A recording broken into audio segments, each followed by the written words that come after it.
Hi welcome back guys. ಹೇಗಿದ್ರೆ ಎಲ್ಲರೂ ಆರಾಮಲ್ವಾ? ಸೊ ನಾನಿವತ್ತು ಅಕ್ಕಿ ರೊಟ್ಟಿ ಮತ್ತು ಕಣಲೆ ಪಲ್ಯ ಮಾಡ್ತಾಯಿದ್ದೀನಿ. ಜೊತೆಗೆ ನಾನು ಮಶ್ರೂಮ್ ಕೂಡ ಮಾಡ್ತಾಯಿದ್ದೀನಿ. ಸೊ ರೆಸಿಪಿ ನಿಮ್ಮ ಜೊತೆ ಶೇರ್ ಮಾಡ್ಕೊಳ್ಳೋಣ ಅಂತ ವೀಡಿಯೋ ಮಾಡ್ತಾಯಿದ್ದೀನಿ. ಕೊಡಗಲ್ಲಿ ಅಕ್ಕಿ ರೊಟ್ಟಿ ತುಂಬಾ ಫೇಮಸ್. ಬ್ರೇಕ್ಫಾಸ್ಟಿಗೆಲ್ಲ ನಾವು ಜಾಸ್ತಿ ಅಕ್ಕಿ ರೊಟ್ಟಿ ಮಾಡ್ಕೊತೀವಿ. ಅದ್ರ ಜೊತೆಗೆ ಇವತ್ತು ಕಣಲೆ ಮಾಡ್ತಾಯಿದ್ದೀನಿ. ಅದನ್ನ ಹೇಗೆ ಮಾಡೋದು ಅಂತ ನೋಡೋಣ. ನಾನು ಸೀಸನ್ ವೈಸ್ ಏನು ಫುಡ್ ಸಿಕ್ಕಿದ್ರು ಅದನ್ನ ಮಿಸ್ ಮಾಡ್ಕೊಳ್ಳೋದಿಲ್ಲ, ತಿಂದೇ ತಿನ್ನಬೇಕು. ಆಲ್ರೆಡಿ ಸುಮಾರು ಸಲ ಕಣಲೆನ ತಿಂದಾಗಿದೆ ನಾನು.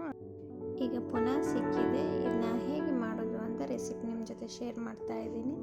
ಹಾಗೆ ಇದನ್ನ 3 ದಿನ ನೀರಲ್ಲಿ ನೆನೆಸಿಡಬೇಕು. ಇದು ಡೇ 1. ಚೆನ್ನಾಗಿ ವಾಶ್ ಮಾಡಿ ನೀರಲ್ಲಿ ನೆನೆಸಿಡಿ. ಡೇ 2 ಇದನ್ನ ನೀರು ಚೆಲ್ಲಬಿಟ್ಟು ಪುನಃ ಹೊಸ ನೀರು ಹಾಕಿಡಬೇಕು. ಡೇ 3 ಪುನಃ ನಾನು ನೀರು ಚೇಂಜ್ ಮಾಡಿದ್ದೀನಿ. ನಾಳೆ ಡೈರೆಕ್ಟಾಗಿ ಇದನ್ನೇ ಬೇಯಿಸ್ಕೊಳ್ಳೋದು. ಪುನಃ ನೀರು ಚೇಂಜ್ ಮಾಡಬೇಕು ಅಂತ ಏನೂ ಇಲ್ಲ. ಸ್ವಲ್ಪ ಉಪ್ಪು, ಸ್ವಲ್ಪ ಅರಿಶಿನ ಹಾಕಿ ಚೆನ್ನಾಗಿ ಬೇಯಿಸ್ಕೋಬೇಕು. ಇದನ್ನ ನಾವು ಡೈರೆಕ್ಟ್ ತಂದು ಹಾಗೆ ಮಾಡಿ ತಿನ್ನೋಂಗಿಲ್ಲ. 3 ದಿನ ನೀರು ಚೇಂಜ್ ಮಾಡಲೇಬೇಕು.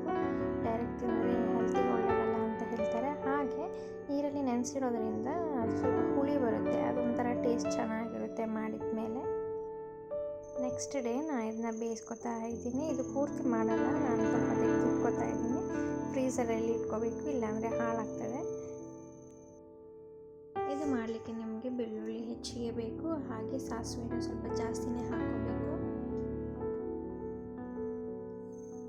ಸಾಸಿವೆ ನಾನು ಹಾಕ್ಕೊಂಡಿದ್ದೀನಿ ಆಲ್ರೆಡಿ. ಇವಾಗ ಬೆಳ್ಳುಳ್ಳಿ ಹಾಕ್ಕೋಬೇಕು. ಗ್ರೀನ್ ಚಿಲ್ಲಿ ಬದಲು ಮೆಣಸಿನ್ಕಾಯಿ ಬರುತ್ತಲ್ಲ, ಅದು ಹಾಕ್ಕೊಂಡ್ರೆ ತುಂಬ ಚೆನ್ನಾಗಿರುತ್ತೆ. ಪಲ್ಯ ಈ ರೀತಿ ಇದೆ. ನೀರೆಲ್ಲ ಫುಲ್ ಬತ್ತಬೇಕು. ಬತ್ತಿದ್ರೆ ಪಲ್ಯ ಚೆನ್ನಾಗಿರುತ್ತೆ. ನೀರಾಗಿದ್ದರೆ ಚೆನ್ನಾಗಿರೋದಿಲ್ಲ. ಫೈನಲ್ ಆಗಿ ಹೀಗಿದೆ. ಇದನ್ನ ರೊಟ್ಟಿ ಜೊತೆ ತಿನ್ನೋಕ್ಕೆ ಚೆನ್ನಾಗಿರುತ್ತೆ. ರೊಟ್ಟಿ ಚಪಾತಿ ಜೊತೆ, ಆದರೆ ರೊಟ್ಟಿ ಜೊತೆನೇ ತುಂಬ ಚೆಂದ.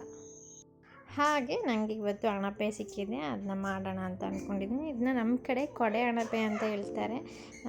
ನಿಮ್ಮ ಕಡೆ ಎಲ್ಲ ಏನು ಹೇಳ್ತಾರೆ ಅಂತ ತಿಳಿಸಿ. ಹಾಗೆ ನಾನು ಇದನ್ನ ಈಗ ಕ್ಲೀನ್ ಮಾಡಿಬಿಟ್ಟು ಪಲ್ಯ ಮಾಡ್ತಾಯಿದ್ದೀನಿ. ಜಾಸ್ತಿ ಏನೂ ಹಾಕಲ್ಲ, ಸಿಂಪಲ್ಲಾಗಿ ಮಾಡ್ಕೊತಾ ಇದ್ದೀನಿ.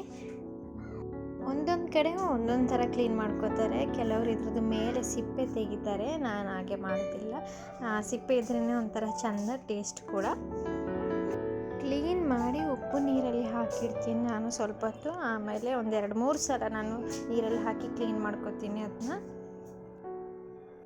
ಎಣ್ಣೆಗೆ ಸಾಸಿವೆ ಹಾಕ್ಕೊಂಡು ಚಿಟಪಟ ಅಂದಮೇಲೆ ಕರಿ ಲೀವ್ಸ್ ಹಾಕೋತಾ ಇದ್ದೀನಿ. ಕರಿ ಲೀವ್ಸ್ ಹಾಕಿದ್ಮೇಲೆ ನಾನು ಆನಿಯನ್ ಹಾಕೋತಾ ಇದ್ದೀನಿ. ಆನಿಯನ್ಗೆ ಸ್ವಲ್ಪ ಟರ್ಮರಿಕ್ ಪೌಡರ್ ಮತ್ತು ಸಾಲ್ಟ್ ಹಾಕ್ಕೊಂಡು ಗೋಲ್ಡನ್ ಬ್ರೌನ್ ಬರೋ ಗಂಟ ಫ್ರೈ ಮಾಡ್ಕೊತೀನಿ. ಫ್ರೈ ಆದಮೇಲೆ ವಾಶ್ ಮಾಡಿರೋ ಅಣಬೆನ ಹಾಕಿಬಿಟ್ಟು ಚೆನ್ನಾಗಿ ಬೇಯಿಸ್ಕೋಬೇಕು. ನೀರು ಹಾಕೋ ಅವಶ್ಯಕತೆ ಇಲ್ಲ, ನೀರು ಅದರಲ್ಲೇ ಬಿಡುತ್ತೆ. ಯಾಕಂದರೆ ನಾನು ನೀರಲ್ಲಿ ಹಾಕಿಟ್ಟಿದ್ದೆ ಅಲ್ಲ ಆಲ್ರೆಡಿ. ಸೊ ಅದರಿಂದನೇ ನೀರು ಬಿಡುತ್ತೆ. ಹೀಗೆ ಬೇಯ್ತಾ ಇದೆ.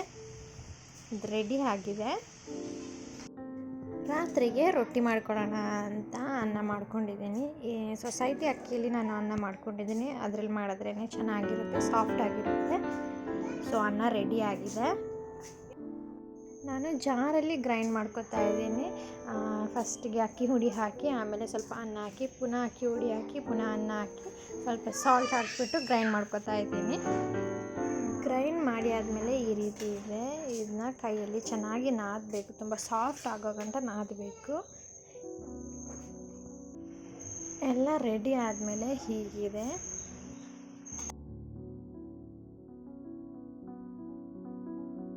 ರೊಟ್ಟಿ ಕೆಲವರು ಕೈಯಲ್ಲಿ ತಟ್ತಾರೆ, ಕೆಲವರು ಮಷೀನಲ್ಲಿ ಪ್ರೆಸ್ ಮಾಡಿ ಮಾಡ್ತಾರೆ, ಕೆಲವರು ಈ ಥರ ಮಾಡ್ತಾರೆ. ನಾನು ಲಟ್ಟಿಸ್ಕೊಳ್ತಾ ಇದ್ದೀನಿ.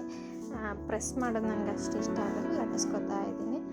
ಲಟ್ಟಿಸ್ಕೊಂಡ ಮೇಲೆ ನಾನು ಯಾವುದಾದ್ರೂ ಒಂದು ಸಣ್ಣ ಬೌಲಲ್ಲಿ ಅದನ್ನ ಕಟ್ ಮಾಡ್ಕೊತೀನಿ. ಅಂದರೆ ನನಗೆ ರೌಂಡ್ ಶೇಪಲ್ಲಿ ಇರಬೇಕು. ಸೊ ಒಂದು ಬೌಲ್ ತಗೊಂಡು ನಾನು ಅದನ್ನ ಕಟ್ ಮಾಡ್ಕೊತಾ ಇದ್ದೀನಿ.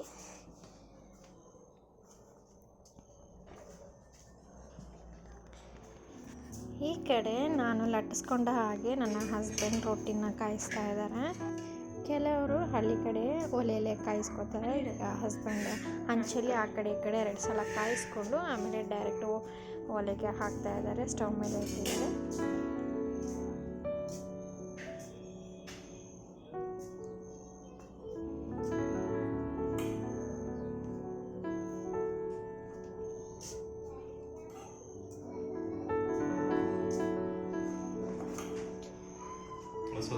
ರೊಟ್ಟಿ ಪರ್ಫೆಕ್ಟಾಗಿ ರೆಡಿ ಆಗಿದೆ.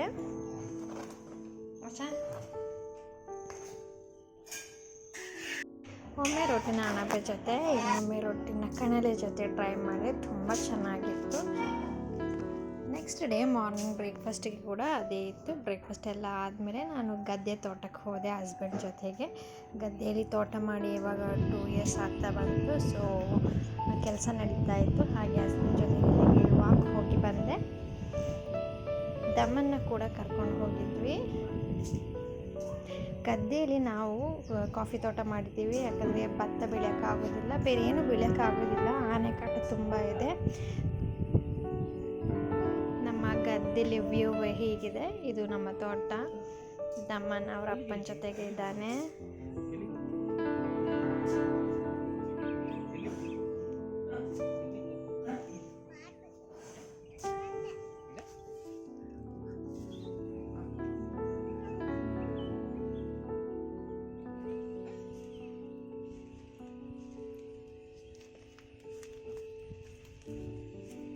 ಇದೊಂದು ಗಿಡ ಸಿಕ್ತು. ಇದನ್ನ ತಗೊಂಡೋಗಿ ಪಾಟ್ಗೆ ಹಾಕಿದ್ದೀನಿ. ಇದು ಹೇಗೆ ಬಂತು ಅಂತ ನಾನು ತೋರಿಸ್ತೀನಿ.